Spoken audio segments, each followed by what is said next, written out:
반주로 하나님께 영광 돌려주셔서 너무나 감사를 드립니다. 여러분, 이 세계 성찬주의를 맞아서 주님의 은혜와 사랑이 여러분 모두 함께 하시기를 바랍니다. 알프스에서 길을 잃은 사람이 있었습니다. 이 사람이 13일간 방황하다가 구조된 적이 있었어요. 이 사람이 매일 12시간씩 걸었는데 나중에 알고 보니까 길을 잃은 장소를 중심으로 해서 6km 안에서 왔다 갔다 했다라는 거예요. 여러분, 사람이 눈을 가리면 똑바로 걷지 못하는 거 여러분 아세요? 20m를 걸으면 눈을 가리고 약 4m 간격이 생기고요, 100m를 가게 되면 결국 원을 돌면서 계속 돌게 된다는 거예요. 그래서 윤형방황이라고 합니다. 눈을 가리고 똑바로 걸으려면 약 30步쯤 걸어간 후에 잠시 멈췄다가 새 출발하는 기분으로 또 30步를 걸어야 한다는 거예요. 여러분, 오늘이 추석이에요. 가족들이 한국에서는 다 모여서 주로 성묘도 하죠. 근데 조상께 제사 지내는 것이 중요한 것이 아니라, 그런 꼭 해야 되는 그런 율법이 아니라, 함께 가족들이 모여서 떡을 떼고 감사하면서 서로가 살아있는 것을 확인하고 사랑을 확인하는 겁니다. 여러분, 세계 성찬주의를 맞아서 우리가 성찬을 받습니다. 성찬을 받으면서 떡을 떼면서 피를 나누면서 구원받은 하나님의 자녀로서 내가 누군지, 우리가 누군지를 아는 거예요. 또 바로 내가 살고 있는지를 확인하고 점검해 보는 겁니다. 그래야 후회가 없어요. 그렇다면 우리가 뭘 점검해야 될까요?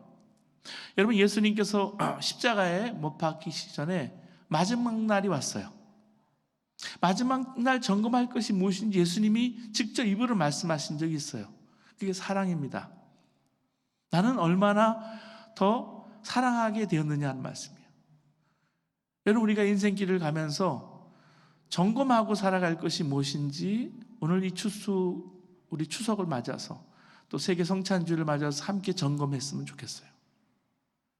예전에는 IQ가 중요해서 IQ 검사를 다 했어요. 그래서 이게 자기 기록부에 나와 있죠. IQ가 얼마인지.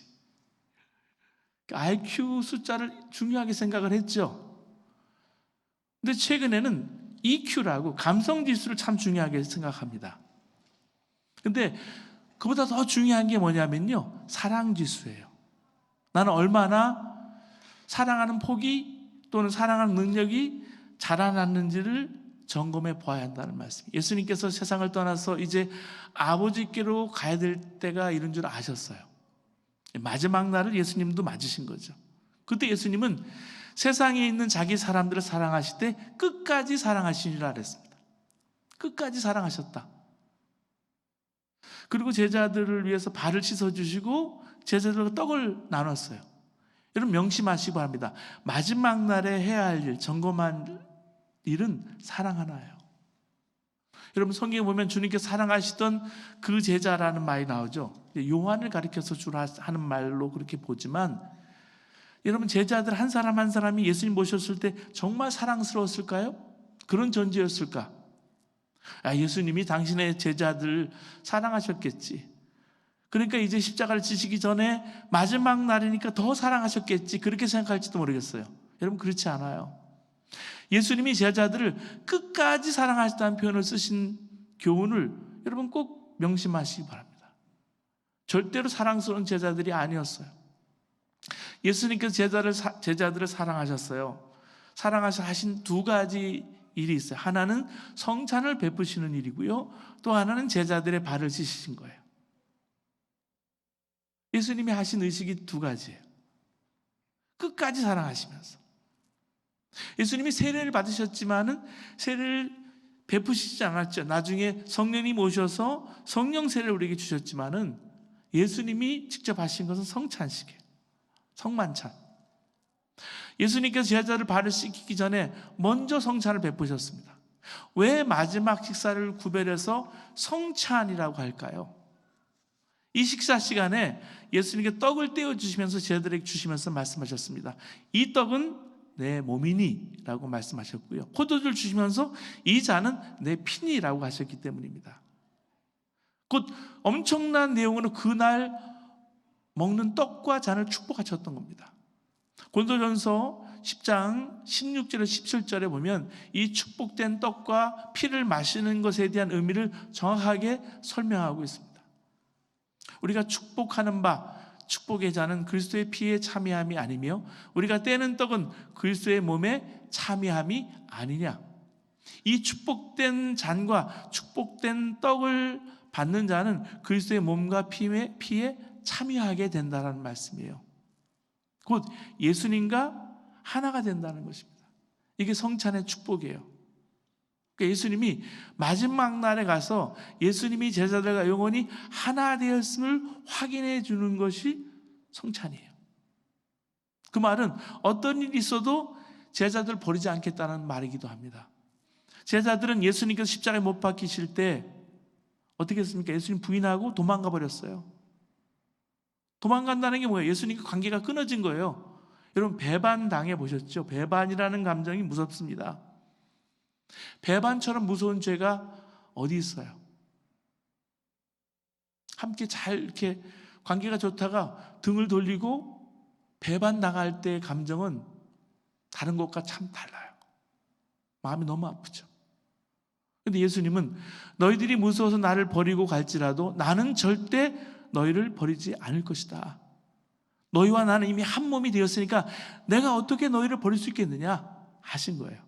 이 말씀의 뜻은 뭐냐면 너희들이 다 나를 배신하고 다 도망가고 베드로는 나를 3번씩이나 부인하게 될지라도 나는 절대로 너희를 버리지 않는다. 나는 절대로 너희를 떠나지 않는다. 그러면서 주님이 떡을 주시면서 이것은 내 몸이고 포도를 주시면서 포도즙을 주시면서 이건 내 피라고 예수님과 제자들이 한 몸이 되었다라고 분명히 하신 거예요. 한 몸이 됐는데 어떻게 더 버릴 수 있느냐? 더 이상 버릴 수가 없다. 분명히 하신 거예요. 예수님과 제자들은 예수님이 십자가 사건이 있기 전에 한 몸임을 분명하게 말씀해 주셨어요.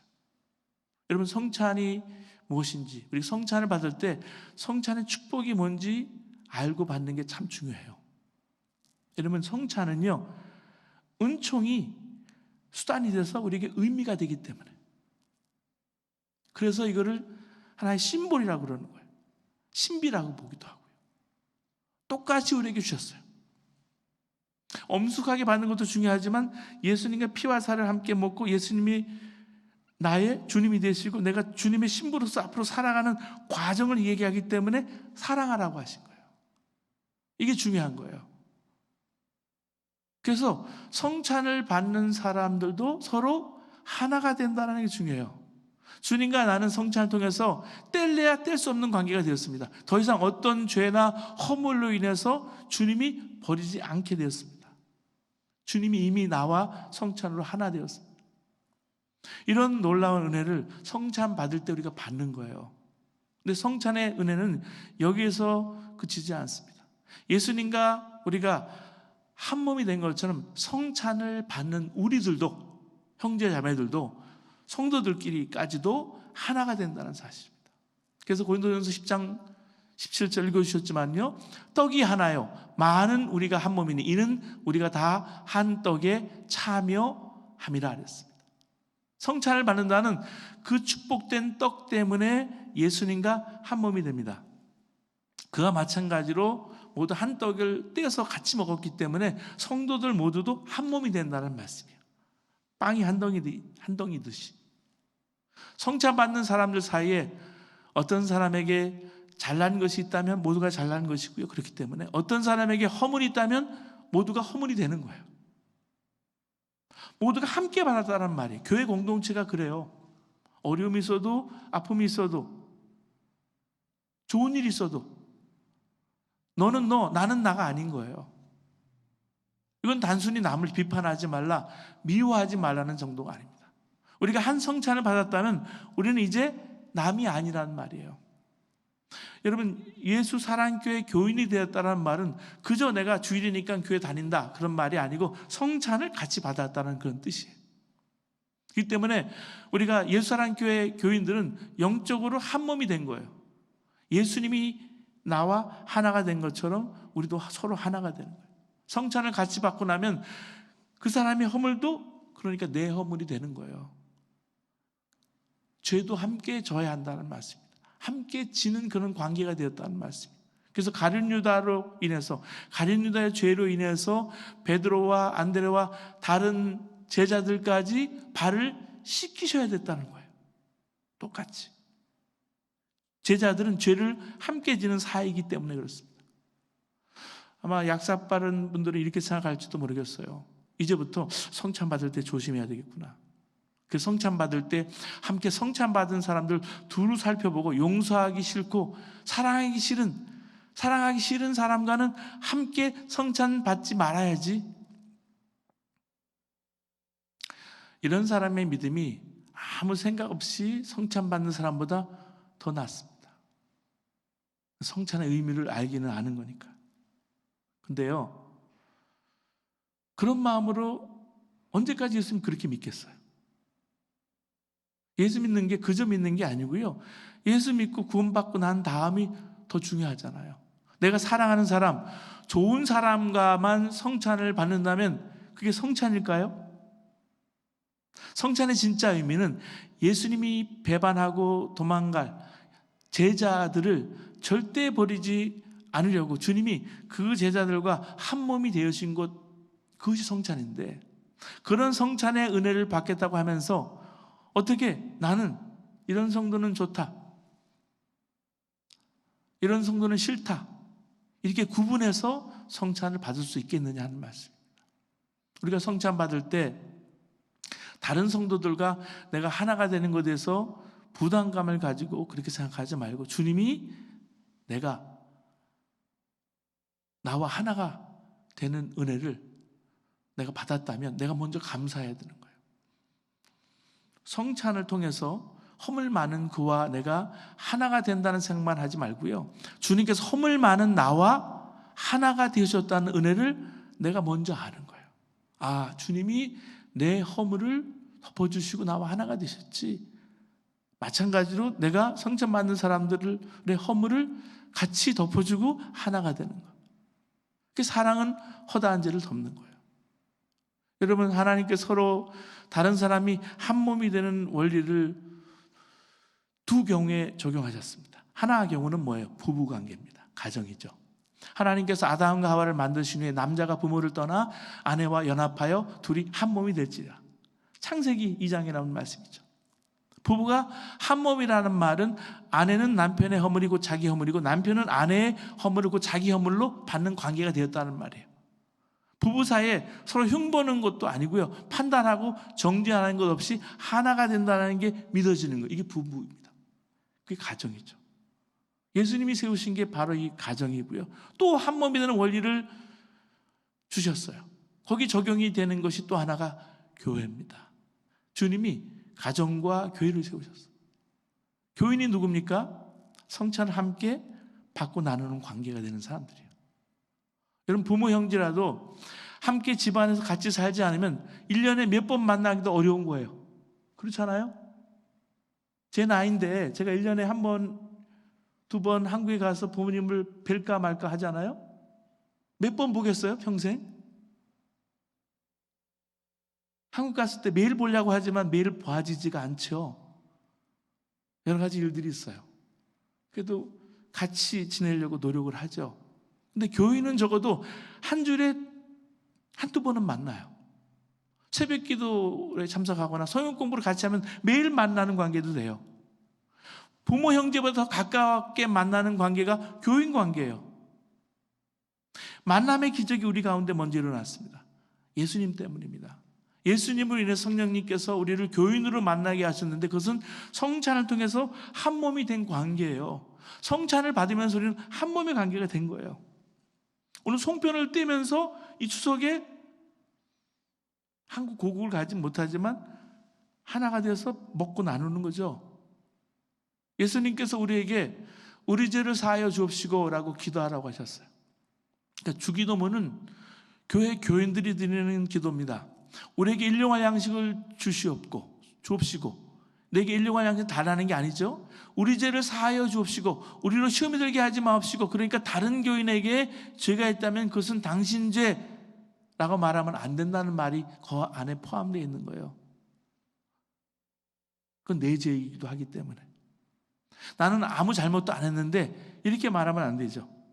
이 말은 나의 죄를 사하여 달라는 기도와는 다른 것입니다. 다른 사람의 죄도 자기 죄로 여기고 함께 회개하고 기도하는 거예요. 그 예배 드릴 때 함께 회개합시다. 기도합시다. 성찬에도 회개 기도가 들어가 있죠. 개인 기도가 아니라 교인으로서의 기도입니다. 죄는 김집사가 졌고 박권사가 지었지만 회개는 나도 해야 된다는 말이죠. 이게 교회입니다. 여러분, 이 성찬 주일에 우리가 점검해 봐야 될 것이 바로 사랑입니다. 나는 죄도 함께 지을 정도로 정말 옆에 있는 교우들을 사랑하게 되었는지. 구원받고 나서 다가 아니잖아요. 사랑하게 되었는지. 그게 성화도 성결도 그렇게 연결되는 거예요. 이효령 교수가 이분이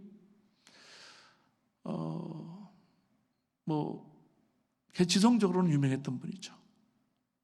지성과 영성이라는 책도 썼고 얼마 전에 몇 년 전에 돌아가셨지만은 이분이 세례를 받은 후에 주변에 아는 사람들이 왜 교회 다니냐 질문했답니다. 당신이 기독교인이 됐다는 것까지는 내가 이해하겠는데 믿으면 혼자 성경 보고 혼자서 기도하고 혼자 예수 믿으면 되지 왜 문제 많은 교회에 굳이 다니려고 하느냐, 굳이 나가느냐. 이거는 몰라서 하는 말입니다. 우리에게 예수님과의 사랑의 관계 못지않게 중요한 것이 교인들과의 관계예요. 그래서 여러분, 교회가 힘들고 어렵지만 함께 섬기고 함께 세워나가는 게 교회예요. 이거는 내가 아니고 내 안에 성령님께서 하신 겁니다. 성령님이 교회로 함께 모이게 하시는 겁니다. 허물이 덮어지고 죄가 가려지고 온 성도들이 재판관이 아니라 죄를 함께 지어져가는, 함께 죄를 함께 져주는, 책임져주는 그런 교회. 이렇게 큰 축복이 어디 있겠어요? 그 성찬을 받은 다음에 내 삶이 바뀌어지는 게 중요한 거예요. 성찬을 받는 의식, 엄숙한 의식 자체가 중요하지만 그보다 더 중요한 것은 성찬 받은 후에 그 성찬이요, 엄숙이 아니라 정말 나한테 잔치가 되고 내가 예수 그리스도의 신부로서 거듭난 후에 떡을 떼서 함께 부서지잖아요. 떡이 부서져서 부서지는 거죠. 포도주가 포도주칠해서 여러분 정말 짜여지는 것처럼 내가 부서지고 내가 무너지는 거예요. 예수님께서 당신을 배반하고 도망갈 제자들에게 당신의 몸을 주셨습니다.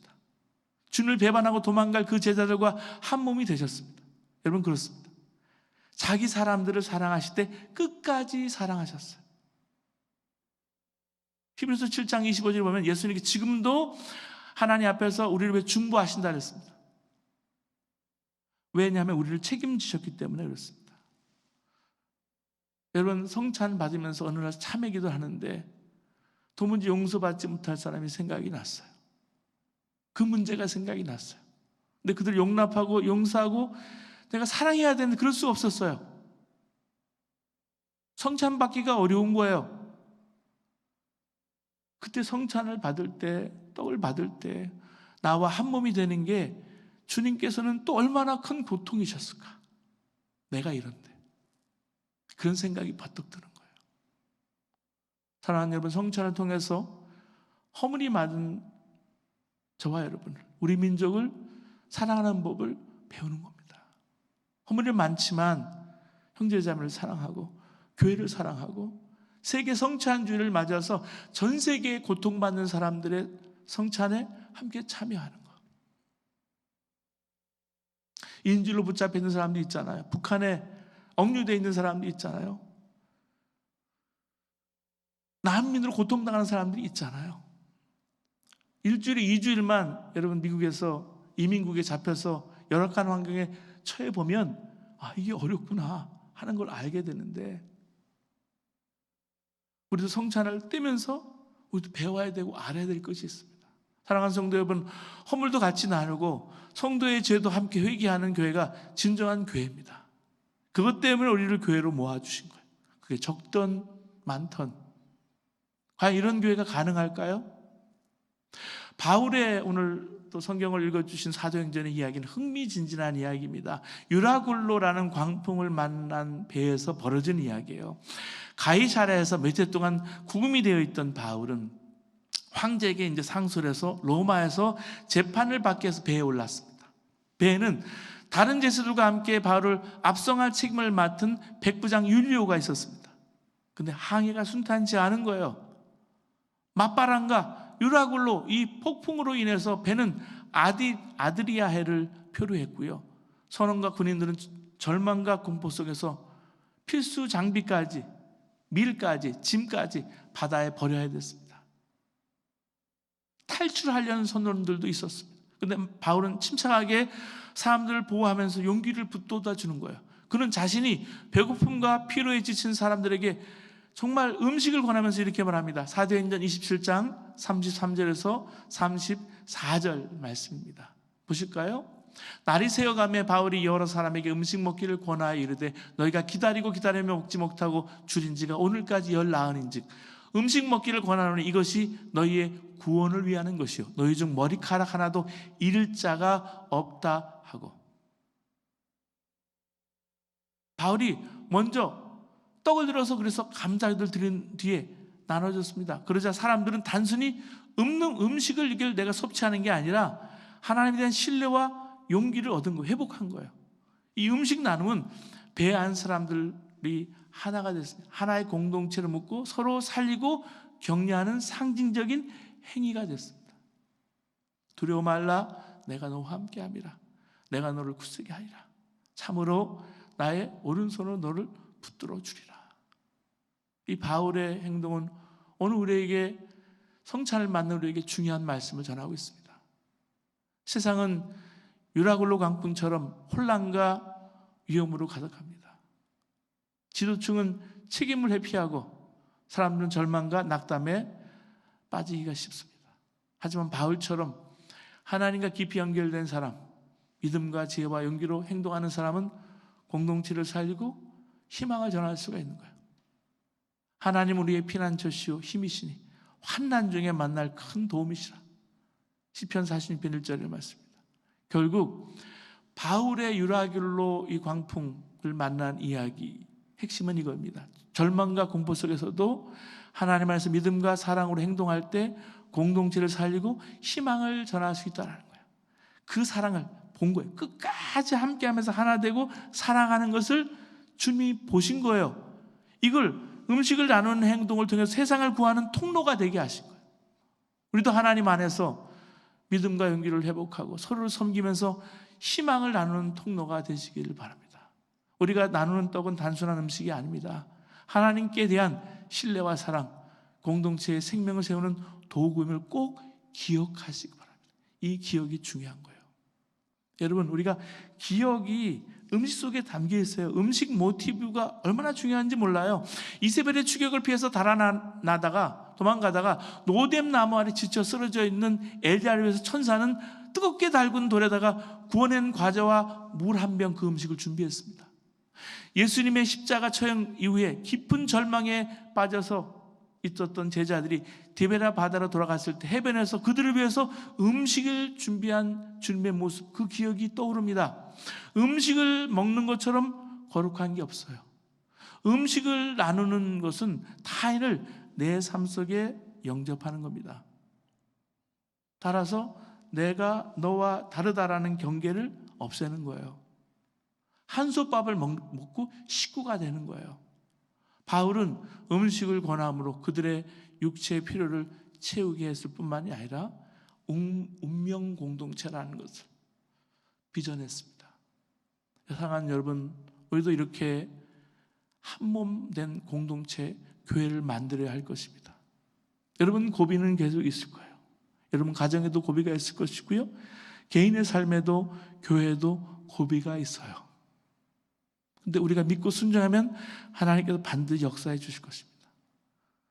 우리가 성찬을 통해서 제대로 하나만 되면 되는 거예요.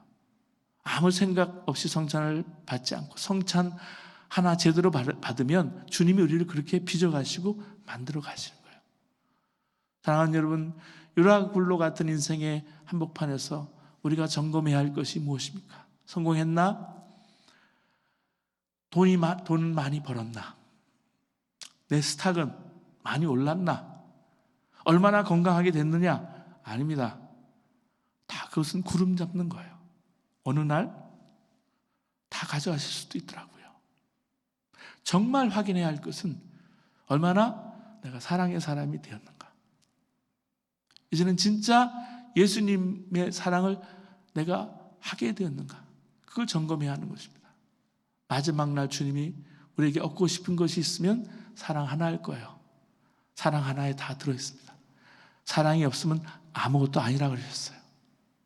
이제 우리가 성찬을 받으실 텐데 여러분 자신을 한번 점검해 보세요. 주님, 제 자신이 사랑이 얼마나 컸는가를 점검해 보고 싶습니다. 여러분, 이젠 가을입니다. 추석입니다. 우리 인생에도 이제 가을이 지나서 겨울이 온다는 이야기예요. 이렇게 살다 보면은요, 마지막 날이 언젠가는 오겠죠. 언젠가 마지막 날이 될지는 아무도 모르죠. 지금 내가 제대로 준비하지 못하면 그때는 정말 두려운 날이 되고 말 것입니다. 이 시간 함께 여러분 기도하시면서 성도의 허물을 보고 비판만 했지 대신에 회개하지 못한 거 회개하시면서 혼자 되는 마음, 까다로운 마음, 정죄하는 마음 가졌던 회개하면서 여러분 성찬을 위해서 준비해 주시기 바랍니다. 함께 성찬하시겠습니다. 성찬위원들은 앞으로 나와주시기 바랍니다.